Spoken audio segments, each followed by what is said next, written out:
83 সালের 14ই ফেব্রুয়ারি, সেদিন ছিল সোমবার। আমরা বাংলাদেশের ছাত্র সমাজ স্বৈরাচার প্রতিরোধ দিবস পালনের জন্যে আমরা পথে নেমেছিলাম। এর একটি রাজনৈতিক এবং একটি সাংস্কৃতিক পটভূমি আছে।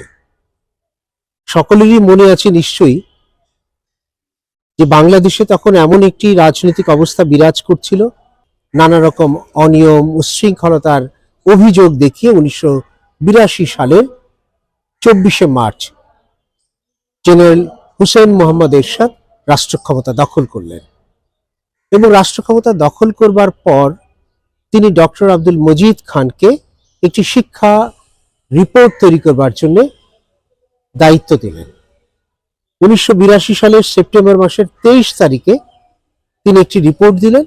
সেই রিপোর্টটিতে সুস্পষ্টভাবে তিনি বললেন যে মাতৃভাষা বাংলা শিখতে হবে, আমাদের আন্তর্জাতিকভাবে দাঁড়াবার জন্য ইংরেজি শিখতে হবে, আর বললেন ক্লাস 1 থেকে আরবি শিখতে হবে, কারণ আরবি মুসলমানদের পবিত্র ভাষা।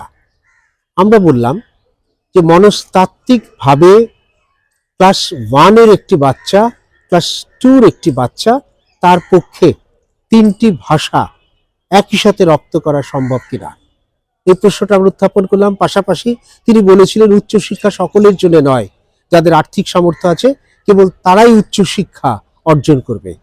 তার মানে এই দেশের প্রান্তিক কৃষক সমাজ, এই দেশের মেহনতি মানুষ, এই দেশের প্রান্তজীবী মানুষ যারা আছে তাদের সন্তানেরা উচ্চশিক্ষার কোনো সুযোগ পাবে না।